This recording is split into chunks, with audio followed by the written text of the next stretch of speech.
Boa noite, amigos e amigas. Está começando mais um programa Toque do Coletivo Alvorada.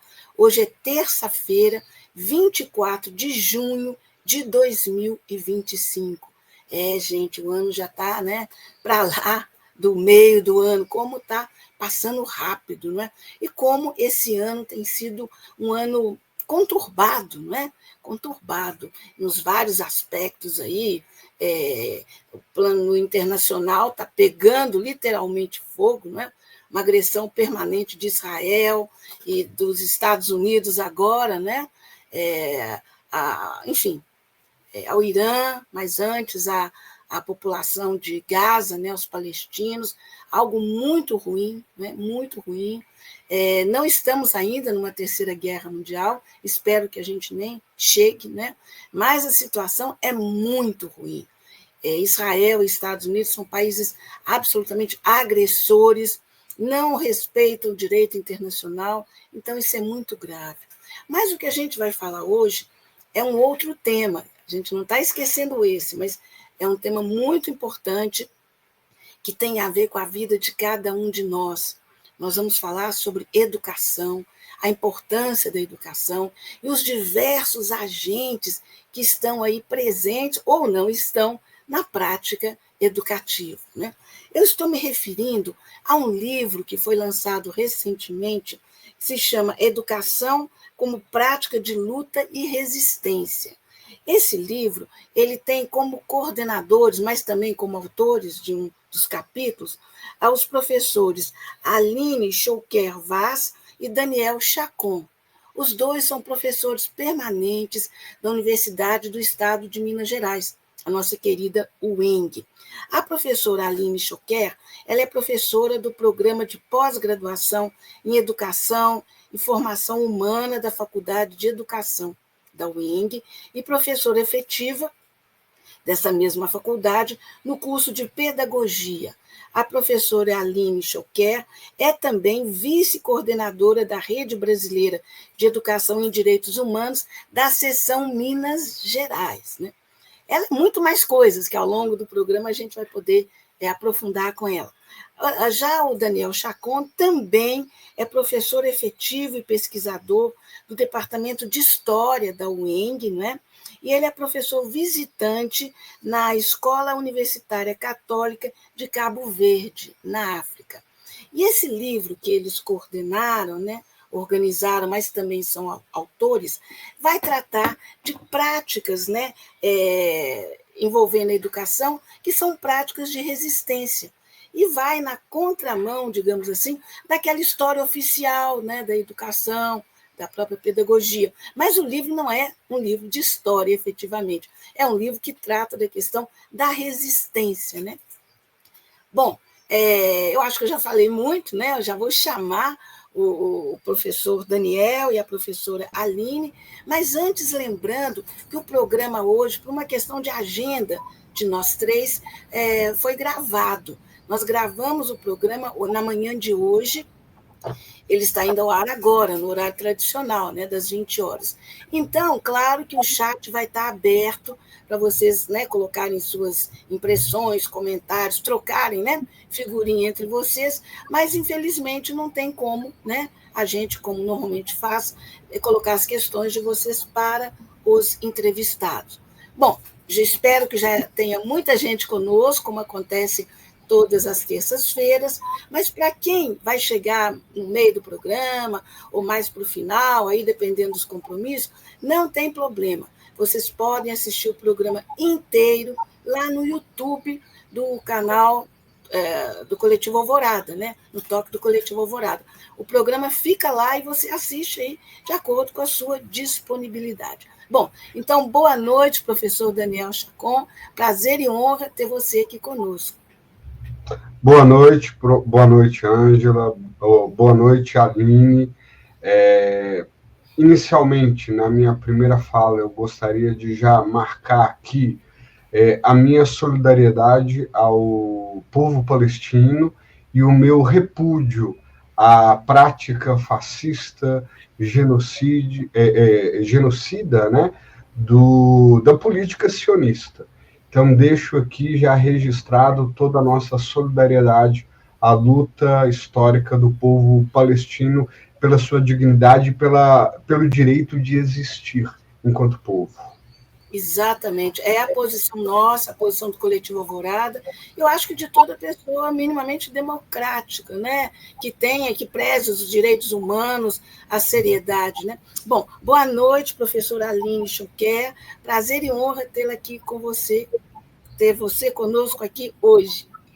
Boa noite para todas, para todos, para todes, sobretudo aqui a Ângela, o professor Daniel, e também as pessoas que estão nos assistindo.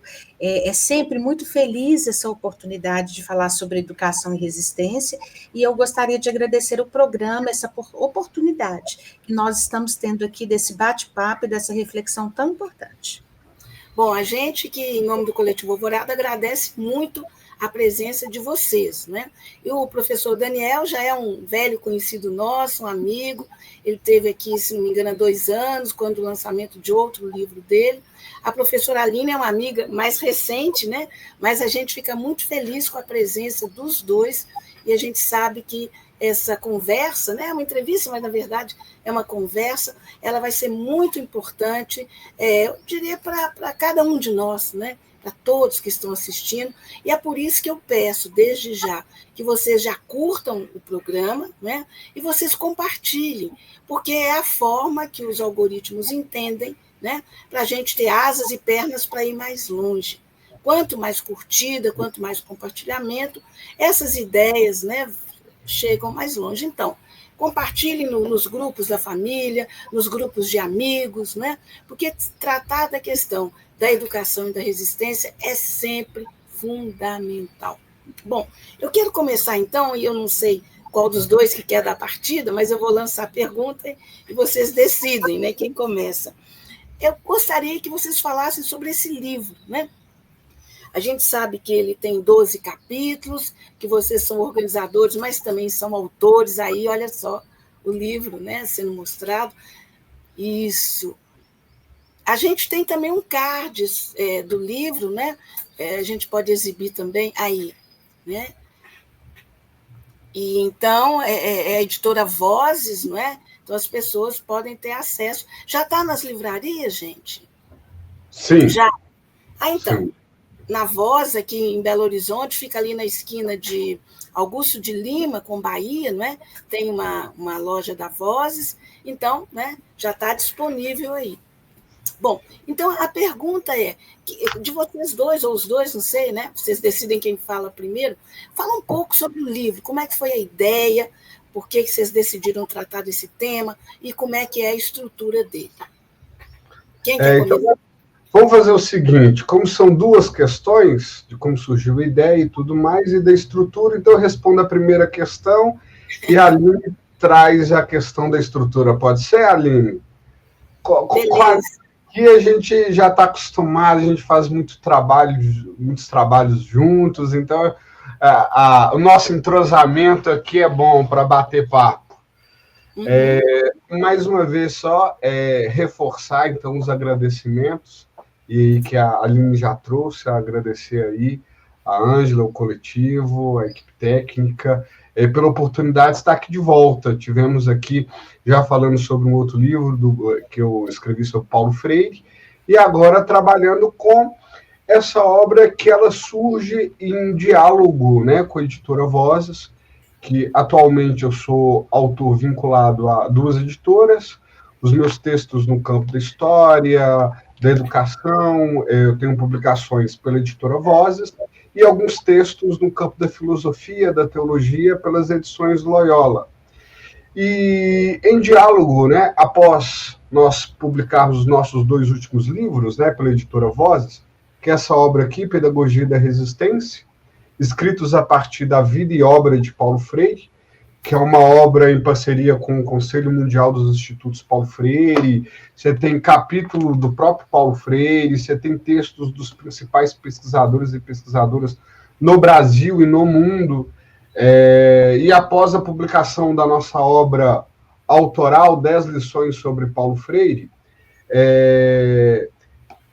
que serve como uma espécie de janela para o autor. Então, quem gostaria de entender um pouco mais, porque é um autor muito citado nas rodas de conversas, no meio político, mas pouquíssimo lido no Brasil. Embora tenha uma entrada absurda fora do Brasil, mas aqui o pessoal cita muito, mas conhece pouco.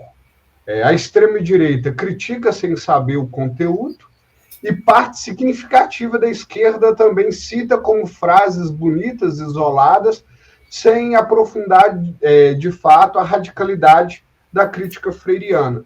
E aí, inspirado por essa radicalidade da crítica, e aí quando a gente fala de radicalidade, é no sentido que nos traz Marx, que ser radical é ir à raiz das coisas, à origem das coisas.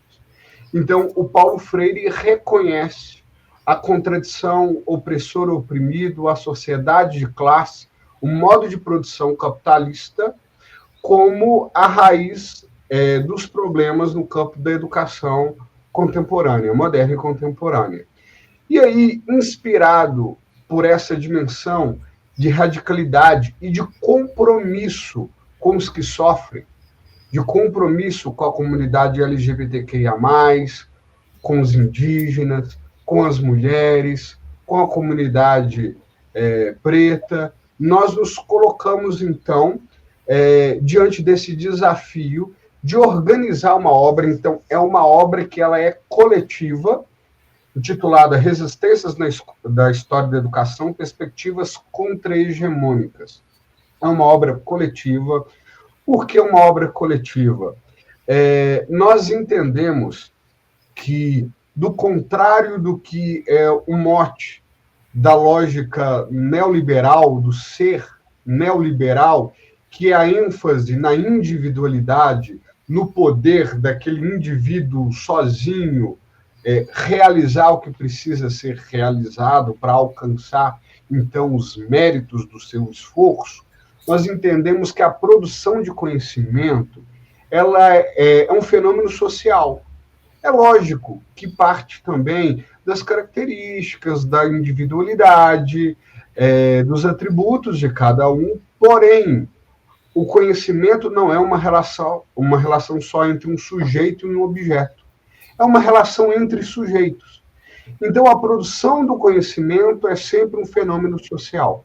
Então, entendendo que o conhecimento ele é dialógico, ele é uma relação de troca, nós convidamos pesquisadores e pesquisadoras de várias áreas, muito focado, obviamente, no campo da história, porque é um livro que, no que diz respeito à grande área, se situa na área da história, mais específica em história da educação, mas o nosso esforço é pensar os movimentos de resistência e de luta e a contribuição da educação nesse processo de luta. Não apenas a educação no sentido formal, mas a educação enquanto um fenômeno social.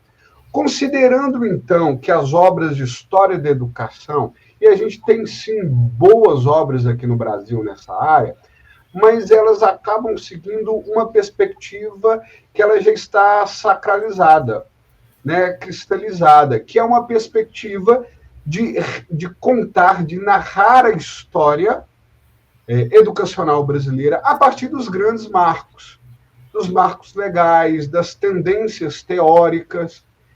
E a gente, como historiador, percebe o problema desse tipo de narrativa quando se torna hegemônica.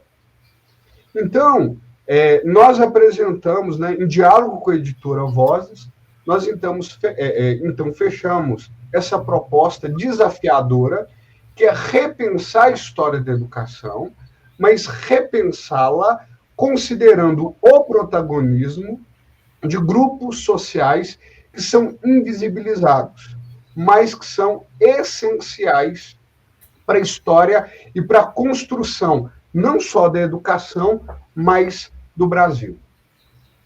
Perfeito. Bom, a segunda parte, então, está com a professora Aline Choquer. Bom, nessa premissa de dar uma narrativa aos outros grupos que não tiveram a oportunidade de escrever a própria história, já que nós temos uma história, grande parte das vezes, construída de forma eurocêntrica, a partir do olhar dos dominadores. Então, nessa perspectiva de recontar e repensar a história e analisar a história, dando voz para aqueles e aquelas que ficaram historicamente afastados, né, da narrativa histórica, é que então nós colocamos alguns blocos para se pensar os textos. Lembrando que no livro não é dividido nesses blocos essencialmente, mas se a gente for pensar na perspectiva das temáticas, elas estão relacionadas a essas perspectivas, né? Lembrando que a gente poderia pensar assim, em várias outras temáticas também, tão importantes quanto para serem tratadas, não são somente esses sujeitos que são sujeitos de resistência. Mas como é um livro, né, ele tem um limite do ponto de vista prático, nós tivemos que fazer algumas escolhas, lembrando, obviamente, que nós temos outros grupos também resistentes na perspectiva da história, né? Então, nós temos aí o grupo da educação, história e as comunidades LGBTQIAP+, que estão contempladas na história da educação a partir dessa temática do livro, né? Nós também contemplamos a ideia da educação, história e as mulheres, né? Pensar as mulheres e a história da educação também é um grupo extremamente fundamental. Pensamos também a ideia da educação, da história e das populações afro-brasileiras, né? Lembrando aí que a base da nossa população é a população indígena, africana, e portuguesa, e grande parte das vezes foi Portugal, né, toma como partida que uma referência de superioridade, né, apagando essas populações, apagando as populações afro-brasileiras e indígenas de participação na história. Então, a gente também dá ênfase a essas populações, a educação, a história e as populações indígenas, inclusive nós temos um autor indígena, né, que é também um pesquisador da universidade, que também escreve a partir das suas próprias pesquisas, né, e também ele é indígena. Também temos aí, né, o grupo da Educação, História e Populações do Campo Sem Terra, que também estão representados neste livro, né, lembrando que isso não é colocado em seções, mas em capítulos, mas também é uma ênfase que nós gostaríamos de ter dado e nós demos, né, e também a ideia de pensar a educação, a história e os trabalhadores urbanos, né? Então, pensar tanto na perspectiva da população do campo, como pensar também na lógica dos trabalhadores urbanos. Nós tivemos a grata satisfação de contar com o prefácio do professor Luciano Mendes de Faria Filho, que é também da Universidade Federal de Minas Gerais, acabou de se aposentar, e ele é uma grande referência na história da educação. Né? Então, ele prefaciou o livro e abordou essa perspectiva das resistências. Assim também como nós tivemos uma análise, né, do professor Cury, que assim é uma excelência na área e que também analisou aí a perspectiva das resistências, né, que também pode ser vislumbrado aí atrás do livro, nessa perspectiva que foi colocada, né? Então, é realmente uma obra que durou 3 anos, né? Nós ficamos 3 anos para poder fazer, foi feita com muita atenção, com muito cuidado, mas nos dá muitas alegrias. E tem uma questão também que a gente gostaria de destacar, que nós temos autores e autoras de vários locais do país. Então, a gente tentou fazer uma coisa assim, bem representativa das regiões do Brasil, trazendo pesquisas de várias localidades, justamente para fazer um livro bem plural, e não condensado apenas nas pesquisas do Sudeste. Uhum. Ótimo. Exatamente por isso eu vou perguntar então para o professor Daniel, a gente sabe, né, como o autoritarismo, como as ditaduras, né, os neoliberais, os fascistas e neofascistas não gostam de educação, não gostam de escola, não gostam de pessoas conscientes, né? E isso historicamente falando. Né? Neste momento em que vocês estão lançando esse livro, qual a avaliação que você, professor Daniel, faz, né, dessa situação, ou seja, da resistência, né, e da luta contra-hegemônica em termos de educação no Brasil, em Minas Gerais? Que avaliação que você faz? Eu gostaria, né, de destacar que essa questão precisa ser historicamente bem situada, considerando o momento que nós vivenciamos no Brasil de avanço da extrema-direita. O que isso significa? A extrema-direita ela é uma espécie de escape, de botão de emergência do capitalismo. Como assim?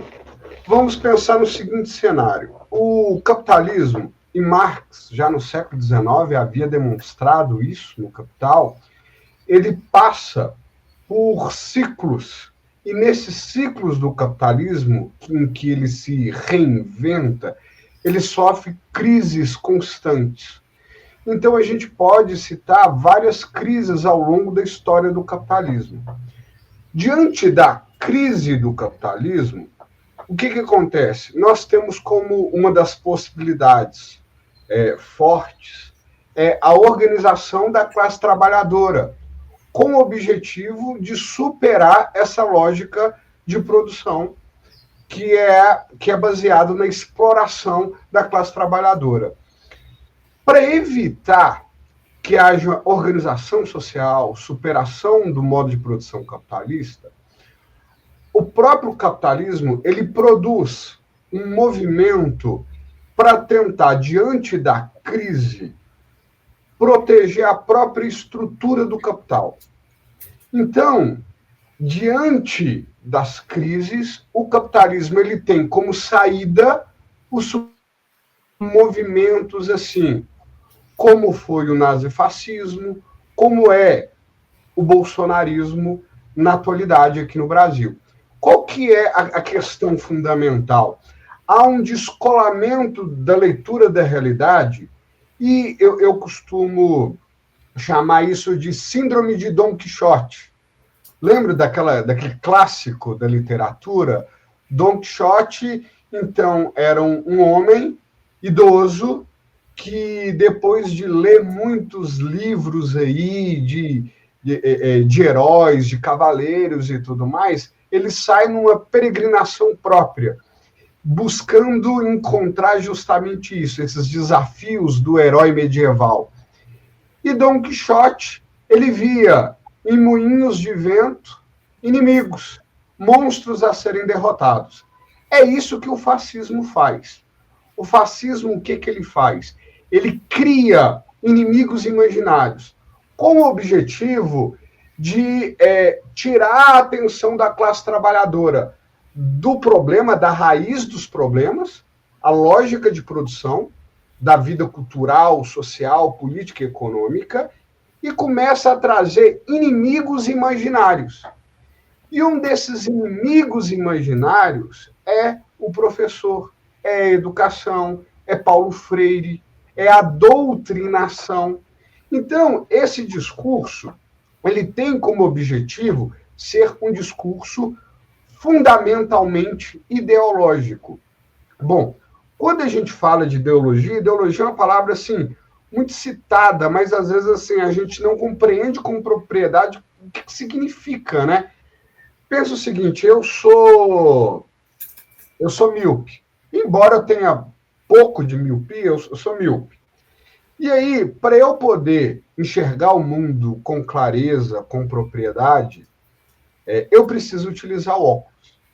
A ideologia é, nesse sentido, uma espécie de óculos para ler a realidade, só que um óculos todo arranhado, sujo e com um grau diferente daquele que a gente precisa.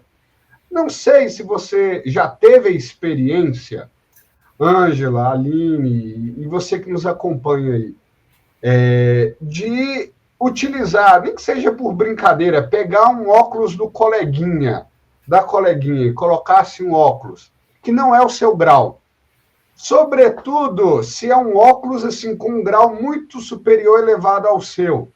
Eu dando esse exemplo, na sala de aula, uma vez eu peguei de uma aluno de uma estudante, que ela era míope também, mas com um grau muito elevado. Eu fiquei tonto. Começou a me dar dor de cabeça. Porque não é adequado. Em vez de me ajudar a ler a realidade, o que acontece? Deturpa a minha visão da realidade. E é isso que a ideologia faz. É um óculos de grau diferente do necessário, sujo, arranhado, que tem como objetivo dificultar a interpretação que a gente tem do mundo. O mundo, sobretudo o mundo moderno, o mundo contemporâneo, ele é marcado por uma complexidade singular. Se você olhar ao seu redor, aí de onde você estiver mesmo, da sua casa, do seu escritório, você vai perceber que você é cercado de uma série de elementos que são extremamente complexos.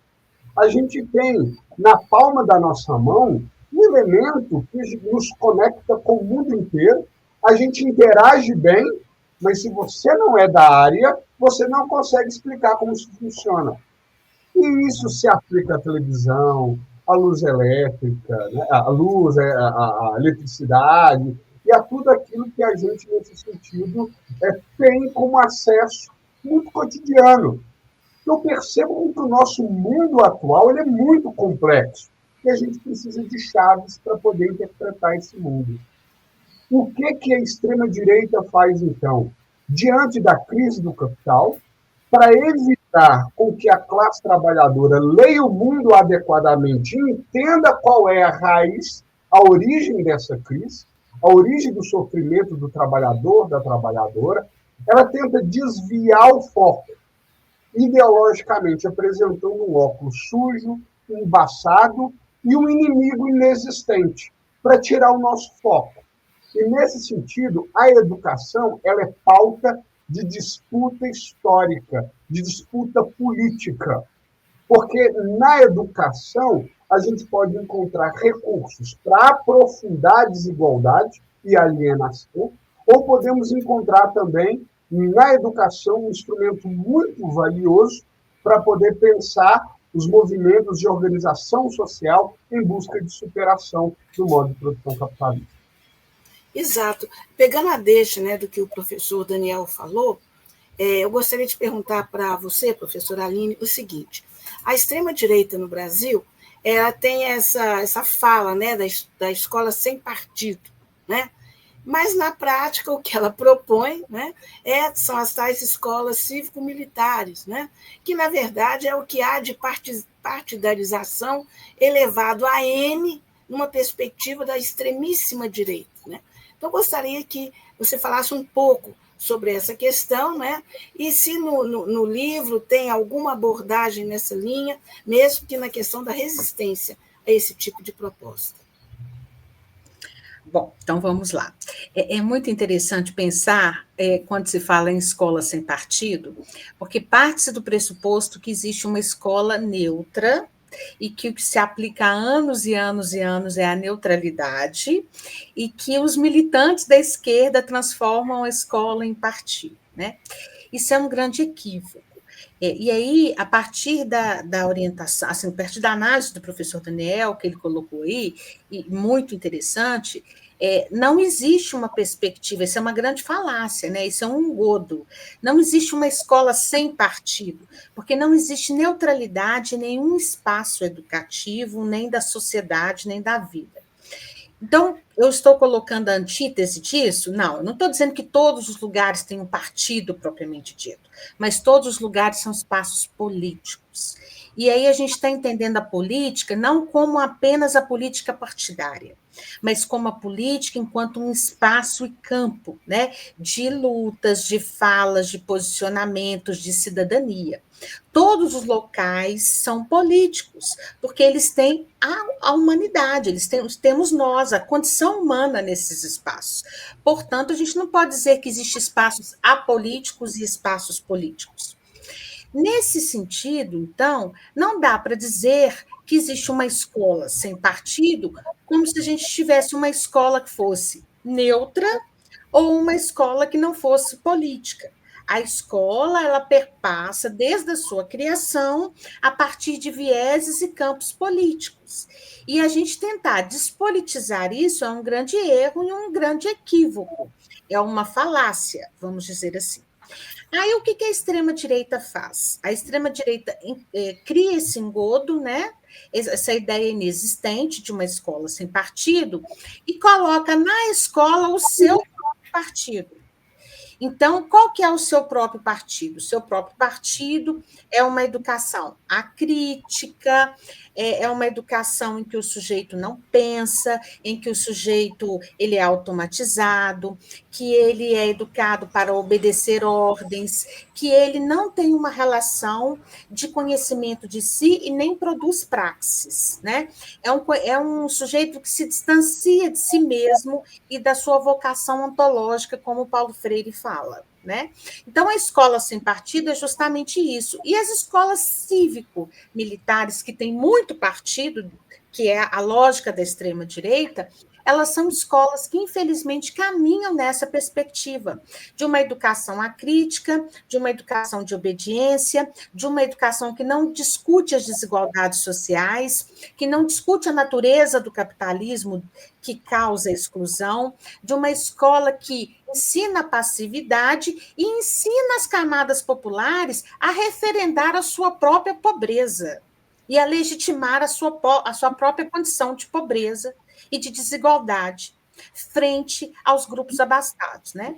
E tem uma característica hoje também muito presente dessa extrema-direita que está aí vinculada a essa escola sem partido, que é a própria legitimação do neoliberalismo, né? Então, isso tudo coaduna para pensar a perspectiva da escola sem partido. Se a gente for pensar na perspectiva do livro, nós temos o capítulo, né, que é um capítulo que é feito pelo professor Daniel, por mim e pelo João Vitor, que discute, né, os movimentos sociais na história da educação, tomando como referência o Paulo Freire e os movimentos ligados a ele, né? Então, a gente discute, por exemplo, a ditadura civil-militar no Brasil. O que ela significou de 1964 a 1985. Neste Mister, a gente discute o Mobral, que foi um programa de alfabetização da ditadura militar, que teve como fim as mesmas premissas e retornos de uma escola militarizada, cívica, muito modulada a partir do que a gente vê nesse retorno de hoje dessas ideias, que é uma escola crítica, né? Que é uma escola que ensina a obedecer, que é uma escola que ensina e legitima a desigualdade, é uma escola que preconiza uma ordem e um progresso extremamente de ser pacato frente às ingerências de um governo. E aí, nesse sentido, então, no capítulo a gente discute a experiência do Mobral e a gente discute, por exemplo, esse período da ditadura civil-militar e a tentativa de ceifar e de calar a boca dos movimentos sociais, que preconizavam uma educação crítica, né? Então, nesse sentido, temos sim, e temos também um capítulo muito interessante do Caio e do Daniel Cara, professor da USP, que também vai trabalhar, inclusive mencionando a questão das escolas cívicas, né? Falando sobre isso, assim, falando explicitamente sobre a dimensão da cidade, retoma a dimensão freiriana, e trata dessas escolas cívico-militares, que são escolas pensadas a partir de um ideário muito antigo, né, que foi aqui fruto da própria ditadura civil-militar, que a ditadura bancou esse tipo de educação acrítica, né, e que hoje nós temos o retorno disso, e o que isso impacta na sociedade brasileira para, infelizmente, o fortalecimento da extrema-direita e para a perseguição de grupos críticos, né? Então, o capítulo tanto do Daniel Cara quanto o capítulo do Caio, eles também vão tratar das escolas, assim, entre outras coisas, dos movimentos da cidade, eles também falam parte dessas escolas cívico-militares, né? E aí cabe a gente pensar um pouco lá, tomando como premissa, no capítulo que a gente discute o Mobral, qual era o objetivo e qual é o objetivo das escolas cívico-militares e qual é hoje, se a gente for pensar analogicamente, e lá qual era o objetivo do Mobral, que é uma proposta educativa da ditadura. É ensinar o sujeito a obedecer às ordens do regime. É produzir um sujeito pacático, acrítico e que aceita a sua condição de desigualdade, a sua condição de opressão. E qual que é a perspectiva freiriana de educação crítica para nós? É a perspectiva que faz o sujeito se interrogar da sua própria condição, a se ver numa situação de opressão, de oprimido, e a tentar sair da sua condição, atrás da sua vocação ontológica do ser mais e por meio da praxis. Então, a gente também faz esse paralelo no capítulo. Eu acho que a Ângela caiu. Você quer falar um pouquinho sobre isso, Dani? Então, aproveitando, eu acho muito interessante, a Aline, o pessoal aí que nos acompanha, como que a extrema-direita, e a gente vê como que o discurso é um discurso ideológico, falso, o esforço de estabelecimento de uma determinada, como eles gostam de falar, de uma narrativa, porque se a gente pegar o cenário atual, a discussão atual que nós estamos fazendo agora, você percebe uma extrema-direita que enfatiza muito liberdade de expressão, liberdade de pensamento, que se colocou de maneira solidária diante da condenação, né, de um humorista que foi condenado por racismo. E aí, eles defendendo as piadas racistas, defendendo as piadas sexistas, ele foi condenado, acho que na primeira instância, né? E agora está recorrendo. Então, diante da condenação de um crime grave, severo, eles vão alegar, não, isso é liberdade de expressão. É liberdade de expressão do humorista, de se colocar, então, e fazer aquelas piadas infames, enfim. Lembrando que a condenação dele não é por ser humorista e nem por contar piada, foi por racismo. E a escola, por outro lado, o professor é perseguido. Então, a lógica da liberdade de expressão, da liberdade de pensamento, não se aplica quando diz respeito à produção de um conhecimento sério, científico, de uma leitura da realidade e de uma contestação do sofrimento, da desigualdade, da violência. Então, o que a gente percebe nesse sentido, que é uma liberdade, mas que tipo de liberdade é essa de pensamento? É uma liberdade para ser racista, é uma liberdade para ser homofóbico, é uma liberdade para poder pisar, tentar humilhar, achincalhar grupos marginalizados. E é interessante a gente compreender que isso não é coragem. Ele tem coragem de dizer isso, não. Você agir dessa forma, de maneira agressiva e com força, contra grupos fragilizados, isso não te faz um corajoso, isso te faz um covarde. Ângela, eu estou pegando um gancho aqui na fala da Aline, só para te contextualizar, dizendo como que esse debate, quando a gente traz para as discussões assim do momento, como que essa dimensão ideológica ela fica muito evidente quando a extrema-direita protege um humorista que é condenado por racismo, falando de liberdade de pensamento, de expressão, mas persegue o professor na sala de aula com projetos semelhantes à escola sem partido. Então, no fundo, o conceito de liberdade desse pessoal é a liberdade de explorar, é a liberdade de oprimir, é a liberdade de violentar grupos que já são historicamente violentados e marginalizados. E isso não é coragem de dizer o que eles fazem. Isso é covardia. Covardia. Exato. Bom, eu peço desculpas, né? A minha conexão foi ficando ruim, caiu, eu tive que me reconectar, né? Enfim, são os problemas que a gente enfrenta quando utiliza, né, aí as plataformas e tal. Bom, mas eu queria dar sequência, que bom que vocês continuaram e colocaram questões tão importantes.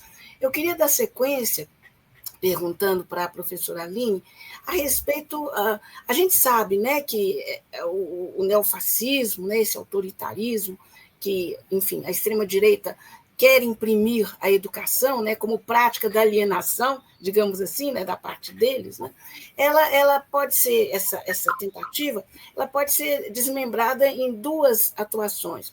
Uma atuação envolvendo o conteúdo da própria educação e outra envolvendo, digamos assim, os elementos que contribuem para esse processo. Nesse sentido, eu te pergunto, professora Aline, como que você vê, né, essa tentativa muito presente no estado de São Paulo, com esse governador neofascista, Tarcísio de Freitas, né, de desmontar a educação pública enquanto instituição, né, mas também enquanto conteúdo, enquanto instituição como?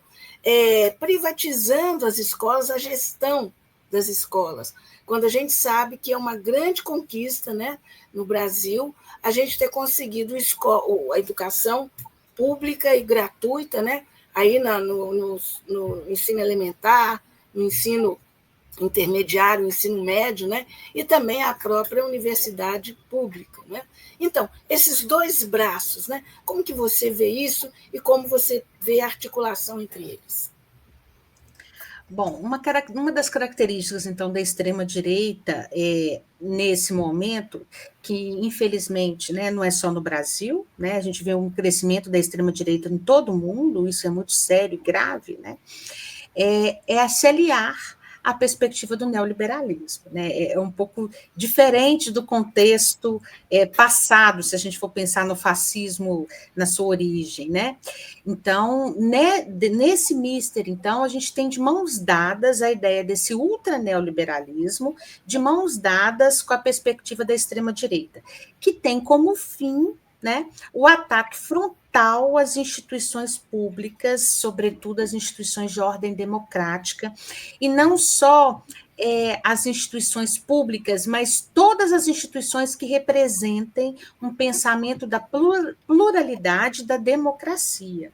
Não é à toa que a democracia é um inimigo dessas pessoas, que nós tivemos aí um governo, né, de extrema-direita que atacou cotidianamente a democracia e todos os instrumentos prestados pela democracia, orientados pela democracia, e tentou, inclusive, um golpe de Estado. Né? Então, se a gente for pensar nessa perspectiva do ódio à democracia, a extrema-direita tem ódio à democracia. Então, é importante para a extrema-direita atacar as instituições públicas que representem a democracia. E a escola é uma instituição que, mesmo, né, durante muito tempo, tendo feito parte aí de um sistema de desigualdade, a escola pública hoje ela é resultado da Constituição de 1988, do Estatuto da Criança e do Adolescente, da LDB de 1996, que falam de uma escola democrática e de uma gestão democrática, que falam do papel do professor, da professora, do gestor, da gestora, como partícipes da comunidade junto aos educandos.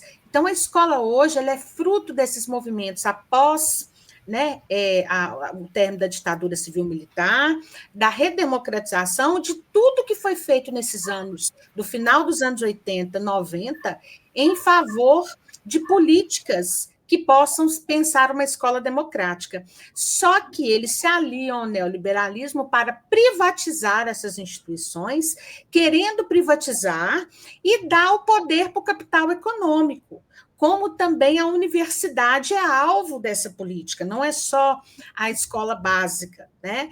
Então, hoje, nós temos candidatos, não só candidatos, mas nós temos pessoas no poder que representam a extrema-direita, que representam os grandes capitais, esses grandes grupos econômicos que querem fazer com que as instituições públicas sejam vendidas, leiloadas a preço de banana e retirar a população e a participação civil desses locais, que são locais em que se defende a democracia. Então, a perspectiva de fragilização do sistema eleitoral do Brasil faz parte disso, a perspectiva de fragilização das escolas públicas com gestores privados também faz parte disso, e a perspectiva de caçar, perseguir professores e professoras, dando a entender que eles são partidários, e dizendo da escola de sem partido também faz parte disso. Esse movimento de ficar filmando o professor, caçando o professor, colocando nas redes sociais e tentando cancelar pessoas, faz parte do movimento frontal para destruir a democracia. Vender as instituições e vender as instituições para os amigos e para as amigas, não é? A preço de banana, obviamente pegando também o seu. Então, isso é uma coisa que nós temos que pensar muito na hora de votar, e é preciso que a gente transforme o nosso voto e se fortaleça a partir dos movimentos sociais, porque o Brasil já é, historicamente, um país extremamente desigual. E do jeito que caminha essa extrema-direita, a gente tem que reter e enfrentar esse movimento, porque senão muito mais desigualdade pode vir por aí. Inclusive, estragando vários avanços e conquistas que nós ficamos décadas para construir. Né? Quando as pessoas falam, por exemplo, em refazer a Constituição de 88, refazer o novo Estatuto da Criança e do Adolescente, a ideia é o quê? É retirar desses documentos todos os direitos que as camadas populares têm, que a criança e o adolescente tem, não é? E fazer uma política que a gente costuma dizer que não é a política conservadora, é a política retrógrada. É voltar para trás muitos séculos em coisas que nós, a duras penas, conseguimos. Né? Exato. Bom, professor Daniel, a professora Aline colocou essa questão, e eu vou puxar para o nosso aqui, né, Belo Horizonte e Minas Gerais.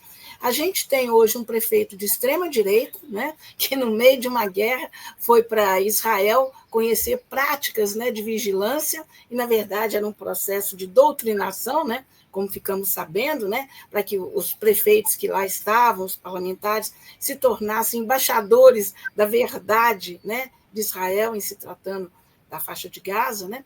E temos também um governador de extrema-direita, né, o Zema, e os dois, né, têm atuações muito próximas no que diz respeito à educação. O prefeito hoje enfrenta uma greve, né, dos servidores da educação de Belo Horizonte, porque ele está propondo um reajuste, não tem nem palavras, né, 2, alguma coisa, isso é ridículo. Né? E já o governador do estado vender todo o patrimônio mineiro, né? E entre enfim, o que ele está querendo vender, né? Federalizar ou privatizar, né? A questão dos amigos, né? Está a Universidade do Estado de Minas Gerais, está o Colégio Estadual Central, né? Dois elementos fundamentais, né? Na educação, seja educação fundamental, média ou educação de nível universitário em Minas Gerais. Qual a avaliação que você faz disso? Gostaria, né, de dizer, né, que eu concordo inicialmente com a fala aí da professora Aline, da crítica que ela fez à questão da extrema-direita. Eu acho que a resposta à sua questão, Ângela, perpassa muito pelos elementos que a Aline trouxe aqui inicialmente. Em São Paulo, é muito nítido um projeto análogo ao projeto do Pinochet, no Chile, e quem quiser conhecer um pouco mais das consequências disso, é só dar uma investigada sobre as condições históricas e econômicas do Chile pós-Pinochet, em termos de educação pública, em termos de economia, em termos de aposentadoria, em termos de saúde. Vocês vão compreender o que de fato nós estamos enfrentando e o grave risco para a classe trabalhadora. Em Minas Gerais não é diferente. Infelizmente, nós temos um governador que se preocupa mais em lacrar em rede social, né, gravar vídeo comendo banana com casca, do que de fato fazer a gestão eficiente para o estado de Minas Gerais. E, nesse sentido, nós temos um discurso nitidamente ideológico de que era alguém com competência, eficiência, oriunda do setor privado, que não era político de carreira, mas que, ao assumir o governo do estado de Minas Gerais, conseguiu implementar um aumento do próprio salário em aproximadamente 300%. No mesmo ano que congelou por aproximadamente 9 anos os avanços e as conquistas em termos de recomposição salarial dos servidores públicos estaduais. Então, assim, aos amigos, a si mesmo, todas as benesses da política. Aos adversários políticos, a força da lei, da perseguição e da precarização do trabalho. E é isso que tem acontecido no estado de Minas Gerais. Há um projeto em curso.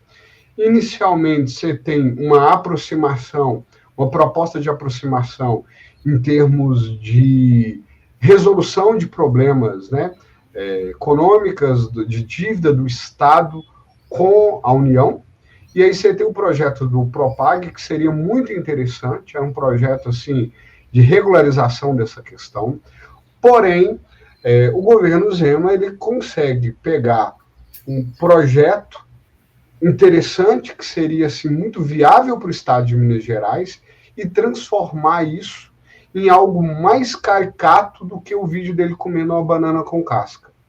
Então, surgiu aí projetos de lei para adesão ao Propag, que vai falar, por exemplo, no caso específico da Universidade do Estado de Minas Gerais, de federalização da instituição.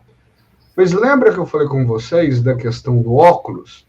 Isso é um óculos embaçado, sujo, que apenas deturpa a nossa visão da realidade. O objetivo não é de federalização, né? Não existe viabilidade para isso. Na verdade, é uma pegadinha, porque a ideia é privatizar o patrimônio da Universidade do Estado de Minas Gerais. Uma universidade que atende diversos municípios no estado. É uma universidade que nós temos aí mais de 20 mil estudantes vinculados a ela, que atende uma comunidade muito grande de profissionais, técnicos, passa dos 1.000, acho que chega quase aos 2.000. Então, assim, é muita gente envolvida e de uma contribuição histórica e social incrível para a cultura, para o desenvolvimento político e econômico do estado de Minas Gerais. E aí, o objetivo é, passando essa lei, o que diz o documento? Ele aponta para que, se o governo não quiser assumir a universidade federalizando-a, que é algo inviável, que aí o Estado ele pode colocar o patrimônio da universidade para ser privatizado com 40% do valor, até 40% do valor, desconto dos imóveis. Privatizar na Bacia das Almas, né? Ainda tem mais essa, né? Privatizar na Bacia das Almas. Isso não implica diretamente uma privatização da gestão da universidade. Mas educação, ela depende de condições econômicas, pessoal, para que se desenvolva. Então, se você não tem um prédio para realizar aula, onde é que a gente vai dar aula? Se você não tem estrutura física para a criação de um laboratório para desenvolver pesquisa, como é que você vai desenvolver pesquisa? Não tem possibilidade. Então, é uma estratégia de inviabilizar a Universidade do Estado de Minas Gerais como uma das maiores universidades do Estado.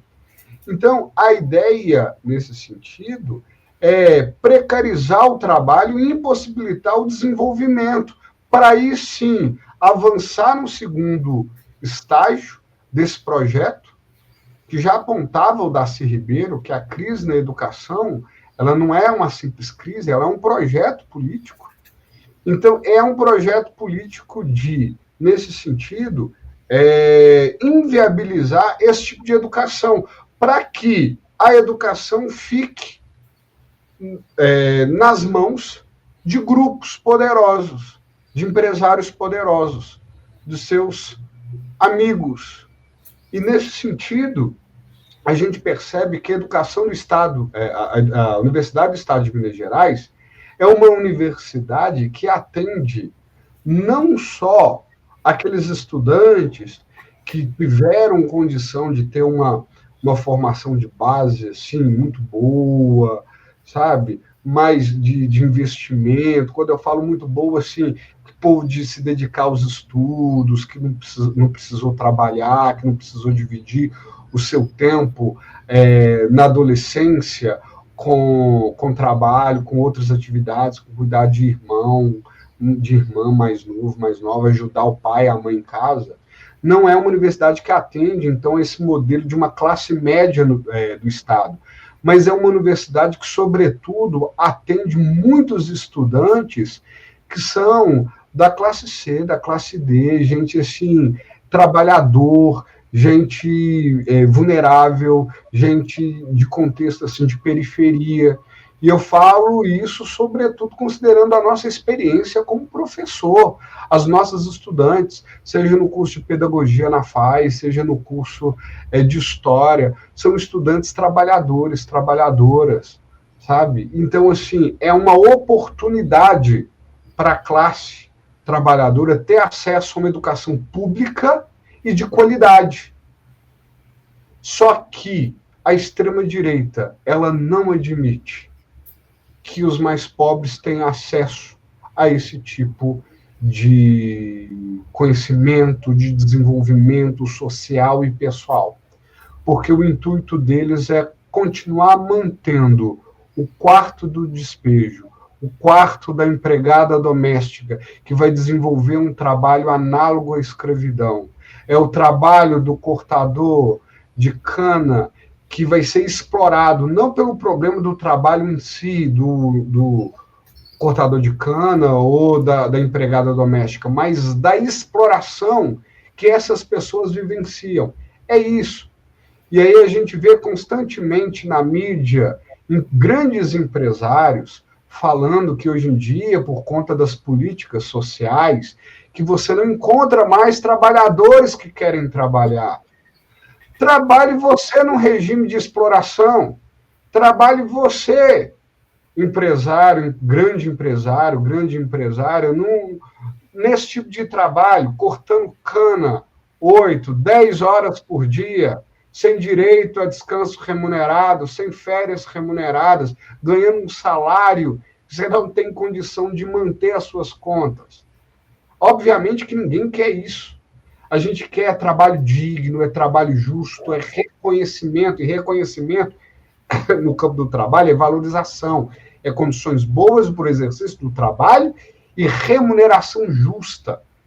Então, a extrema-direita não admite ver uma universidade que oportuniza para que pessoas mais pobres tenham acesso à qualificação e a empregos de qualidade. Exato. Bom, eu gostaria de... A gente está encaminhando já para o final do programa, infelizmente, passou rápido, né? Com, enfim, falas e colocações tão importantes, oportunas, né?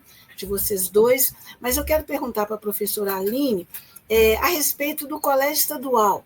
Eu, particularmente, tenho um carinho enorme pela UENG, especialmente pelo professor Aloysio Pimenta, um amigo querido que já se foi. Eu conheço a luta dele, de todos vocês, né, esses anos, para construir a UENG. E, por outro lado, a tentativa dos diversos governos, o Zé Manuel primeiro, eu lembro a tentativa dos tucanos também, né, de detonarem com a UENG, né, que o professor Aloysio fazia questão de dizer UEMG. Ele falava, se o FMG é também o UEMG. Né? Mas, claro que o UENG se tornou o corrente, né, e mais fácil de pronunciar. Mas e o colégio estadual, professora Aline? Eu tenho também um carinho enorme, porque eu estudei lá, na época era o ginásio científico, né, e já naquela época havia, né, vez por outra, uma fala, né, afinal de contas, o Colégio Estadual Central está numa região muito nobre de Belo Horizonte, né, há toda uma cobiça das empreiteiras por aquele colégio, apesar de ser um projeto do Niemeyer, né, de ter essa coisa toda. Então, te pediria para falar um pouco sobre o colégio estadual, e eu estou achando estranhíssimo, porque tem tantos ex-alunos do estadual, né, centenas, milhares e tal, e eu não estou vendo mobilização, na UENG eu estou, mas em relação ao colégio estadual, não estou vendo mobilização nenhuma no sentido de defender aquela instituição. Recentemente, muito interessante a sua pergunta, eu participei de uma banca de mestrado, de um estudante, eu não fui orientadora dele, mas falar que estudou no Colégio Estadual Central, e justamente sobre os movimentos de resistência dos estudantes naquele momento à ditadura civil-militar. E aí ele conta a história do Estadual Central, é muito bacana, e fala de uma juventude que produziu jornal, que produziu encarte, que produziu uma série de coisas que foi fundamental para pensar as resistências estudantis aqui no cenário de Belo Horizonte. E vai discorrer, inclusive, do lugar e do papel da escola naquele momento. Né? Muito legal. E aí, quando a gente vê hoje o desmonte do Estadual Central hoje, a gente consegue perceber assim, que é isso, né? Cadê essas pessoas para poder tratar dessa instituição e da relevância que ela tem? Mas essa pergunta ela tem uma questão de fundo, que é a questão do mercado imobiliário, né? Porque o Estadual Central está na mira, o prédio do DOPS está na mira, né? Que agora está sendo ocupado e inclusive assim, com várias tentativas do governo Zema de invasão, mas é um lugar que está sendo ocupado como memorial de direitos humanos, tal como a lei preconiza, e o governo não coloca em prática. Então, ele teve que ser ocupado 1º de abril, justamente para fazer jus ao que ele representa. Então, os grupos estão lá, e o governo lá, colocando policial lá na porta para nos intimidar a entrar. Né, para nos intimidar a fazer visitas técnicas no local para discutir a ditadura. Então, é o Estadual Central, é o DOPS, são prédios que fazem parte da história mineira, que fazem parte da educação e das práticas. No caso do DOPS, faz parte da tortura, mas que faz parte da história, que pertence a nós. Nós temos que conhecer essa história. Nós temos que conhecer os nichos de tortura em Belo Horizonte. Nós temos que saber o que aconteceu aqui. E que estão aí na mira do mercado imobiliário. Porque a ideia é que esse mercado imobiliário já está atento e forte na busca desses prédios. Então, pensa se a gente perde o Estadual Central. Pensa se a gente perde prédios importantes que significam o pilar da Universidade do Estado de Minas Gerais. Se a gente perde um prédio como o Memorial de Direitos Humanos, que representa a atuação do DOPS e tudo o que aconteceu em Belo Horizonte em relação à tortura, né, nos períodos ditatoriais. Se a gente perde esses lugares que estão em lugares que são valorizados do ponto de vista de rentabilidade. E que, na minha avaliação, já estão com a cifra colocada, já estão com as cartas marcadas. É por isso que a gente precisa fazer com que esses projetos de lei não passem. E são projetos de lei, como o professor falou, tão sérios e aviltantes, que porque não é possível federalizar uma universidade, né? Isso não é possível na Constituição. Então, como não vai ser federalizado, existe um projeto de lei que coloca que, se não for federalizada, a instituição pode vender os prédios, ou seja, as autarquias, esses prédios a preço de banana para amigos e em situações extremamente questionáveis. Significa vender o nosso patrimônio cultural, o nosso patrimônio de conquistas, de lutas, de histórias, tanto da universidade quanto da escola pública, da escola básica, o que representou o Estadual Central na formação de estudantes, de pessoas ao longo da história. Tem várias dissertações e teses sobre isso, não só desse aluno que defendeu lá na UENG, falando sobre o Estadual Central. O que isso significa? E aí hoje existe uma tentativa de achincalhamento dessas instituições, de tentativa de recurso, de fazer com que essas instituições fiquem extremamente precárias para dizer assim, o jeito é vender. É a precarização da educação pública. é a tentativa de recurso da UENG, das escolas, o máximo que se pode, para deixar assim, ó, tá vendo? O único jeito vai ser agora entregar para a iniciativa privada. Então, você suga essas instituições, você precariza essas instituições para poder jogá-la no colo da iniciativa privada. Como diz o professor Daniel Chacon, rememorando aí, né, Darcy Ribeiro, isso é um projeto. Isso é um projeto de venda das nossas instituições públicas. Exato. E enquanto você estava falando, professora Aline, eu estava pensando, eu acompanho de perto a história do Colégio Estadual pelos vínculos afetivos, né, que eu tenho com a instituição, realmente maravilhosa. Eu lembro, se não me engano, não sei se foi no governo Aécio ou foi Anastasia, no governo Tucano, né, que um deputado extremamente conservador, já faleceu, Cilo Costa, ele fez um pronunciamento na Assembleia Legislativa dizendo que era um absurdo, e deu entrevista sobre isso, eu vi a entrevista, né? Um absurdo um colégio, né, público numa área tão nobre, né, bairro de Lourdes, né, região super nobre, muito valorizado, e que a proposta dele era que ele se vendesse o Colégio Estadual Central e que ele passasse a funcionar em outro lugar mais distante, né? Ele não disse que lugar, mas a gente imagina que empurrasse para a periferia. Então, é que vocês dois estão dizendo, né? Quer dizer, é um projeto, né? Mais radicalizado agora, com essa extrema-direita, mas o conservadorismo brasileiro, a direita brasileira, sempre teve de olho, né, na educação e era projeto e né, desmontá-la de todas as formas possíveis, seja através dos seus ativos, né, prédios, enfim, laboratórios e tal, seja através do conteúdo, né, tentando impor um conteúdo conservador e absolutamente distante do interesse da maioria da população, da classe trabalhadora. Bom, a gente está chegando ao final do programa.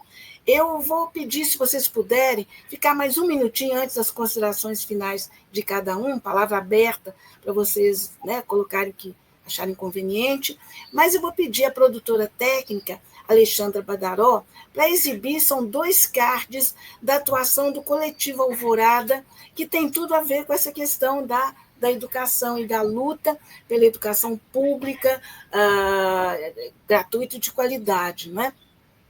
Então, esse aí, quem está nos assistindo já conhece, né, como que o Coletivo Alvorada atua.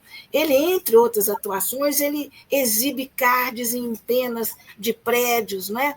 E nesse caso aí é em defesa da UENG, né? Então, educação de qualidade promove a igualdade, exatamente o que vocês falaram, né? Então, a UENG é dos mineiros. Então, nós do Coletivo Alvorada estamos nessa luta também contra, né, essa tentativa de privatização disfarçada, né, da UENG. A UENG é um patrimônio de Minas Gerais, de todos os mineiros, mineiras, né? Então, não é possível aceitar isso que esse governador ou desgovernador, como queira, está tentando fazer. Então, todos juntos, né, gente, nessa luta em defesa da UENG. E o outro card, que eu vou pedir a Alexandra Badaró para exibir também, ele se refere a uma outra luta dos educadores, agora na área municipal, não é? Então, também foi exibido em penas de prédios e tal, e se refere à greve dos professores da rede pública municipal de Belo Horizonte. Então, nem um passo atrás, Damião, se não negociar, a greve vai continuar, porque foi que a gente mencionou, né, em outro momento no programa, que os professores da rede municipal de Belo Horizonte estão em greve, né, e essa greve vai continuar, né? Esse prefeito largou essa greve aqui, né? Sequer aceitou conversar com os representantes do movimento, deixou um ofício, um intermediário para tratar disso, foi fazer uma viagem absurda a Israel em guerra, né? Esse fiasco todo, porque chegando lá, né, começaram ele e outros prefeitos morrerem de medo, desesperados, queriam voltar, não deviam ter ido, né? Não devia ter ido. foram lá para fazer marketing, né, para um governo genocida, né, que é o atual governo de Israel. Bom, então é isso, né? A greve municipal vai continuar e, se não tiver negociação, a coisa vai complicar, porque os professores e a comunidade, né, e aí estão incluídos pais, não é? Pessoas, os funcionários, pessoas ligadas à educação na área pública em Belo Horizonte, não estão aceitando esse tipo de desrespeito e descaso, né? 2, alguma coisa por cento, isso não é proposta de reajuste, isso é desrespeito, né? Como foi desrespeitoso, e vocês bem lembraram, o reajuste que o governo de Zema se deu, né? 300%, a ele, a um grupinho de amigos, de assessores, etc., e para o funcionalismo, né? É nada quase, né? Bom, então, são esses as duas atuações do Coletivo Alvorada que eu gostaria de destacar, não é? Essa semana, e volta a palavra para os professores Aline Schenker e o professor Daniel Chacon para as suas considerações finais. E aí eu deixo livre quem vai falar primeiro. Né? Quem quer ir? Quem vai? Eu vou. Bom, eu queria agradecer, né? Agradecer a todas, todos, todes, por acompanhar aqui, enfim, por nos ouvir, né? É uma oportunidade muito bacana. A história, é importante o conhecimento da história para a gente compreender as lutas sociais. Esse discurso, né, de que nós somos pacíficos, esse discurso de passividade é um discurso histórico construído para ceifar a nossa voz, né, e para que a gente seja conivente com essas relações desiguais que nos permeiam, desde a nossa história a tudo que aconteceu, né? Haja vista a escravidão, haja vista essa colonização dos portugueses, como foi feita. Então, enfim, nós temos que conhecer a história, entender que a história é viva, que a história é dinâmica e que ela explica muitas coisas, né? E sobretudo, dar voz à história àquelas pessoas que foram mortas, que não tiveram oportunidade de falar em vida, ou que falaram e que não foi registrado por conta do discurso do dominador, né? E fazer com que essas resistências do livro, então é um convite, né, à leitura do livro aqui, fazer com que essas resistências elas sejam pensadas na história da educação, mas elas sejam pensadas também na atualidade, porque elas estão ligadas à história da educação. Não existe uma história da educação do passado que não se articula com as lutas e os enfrentamentos do presente. Então, agradecer a vocês, a Ângela, a moça maravilhosa que esteve aqui conosco também nos ajudando nesse trabalho aqui atrás das câmeras, e dizer, assim, que a gente continue essa conversa, que é muito importante, e que a gente se encontre nos movimentos sociais que são educadores também, e que fazem parte de todas essas lutas de resistência. É isso, obrigada. O agradecimento é todo nosso, e a gente espera, viu, professora Aline, que seja possível a sua volta bastante rápido aqui, para a gente continuar essa conversa tão importante sobre a questão da educação e das lutas, né, envolvendo a educação. Professor Daniel, por favor, com a palavra. Gostaria de agradecer pelo convite, reiterar aí o que a Aline Schenker já apresentou, agradecer a Ângela. Essa conversa com ela já é a segunda vez que eu estou aqui, me disponibilizo para uma terceira, para uma quarta, sempre é um prazer incrível estar aqui com vocês. Gostaria de enfatizar, então, o nosso livro. Se puder colocar de novo aquele card que vocês colocaram no início, aquela divulgação do livro, isso, obrigado. O nosso livro, para quem está nos assistindo hoje, terça-feira, dia 20 de junho, o nosso livro ele vai estar com desconto durante todo o mês de junho. Então, até dia 30 de junho, quem entrar lá no site da editora da Livraria Vozes, www.livrariavozes.com.br, e, na hora de fazer a aquisição da obra, usar o cupom RESISTIR, vai ter 30% de desconto. Não só do nosso livro, mas de todo o catálogo.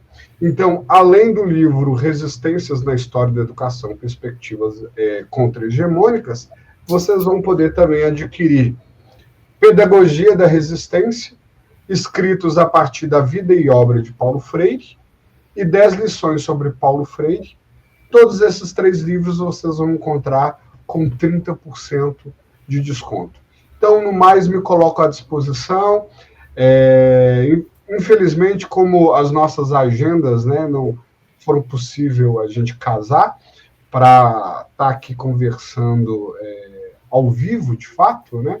Eu me coloco à disposição, telespectador, o pessoal que está aí nos assistindo, pode me contactar pelas minhas redes sociais, pelo meu Instagram, e quem tiver alguma questão, alguma dúvida, eu puder contribuir, pode nos acionar e a gente vai aprofundando as conversas e o diálogo. Muito obrigado a todos e todas. Olha, professor Daniel, professora Aline, o agradecimento é nosso.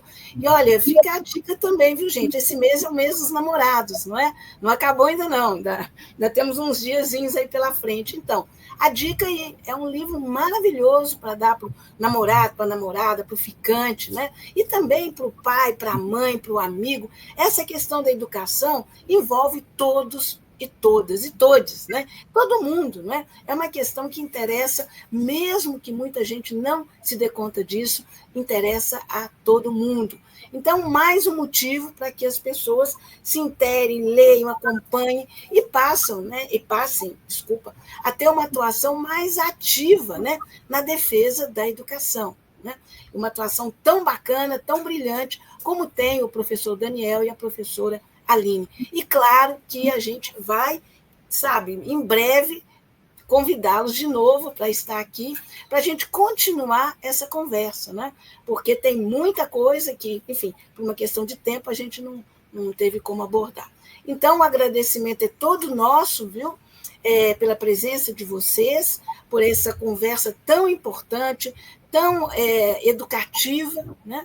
E eu acho que interessa a todo mundo.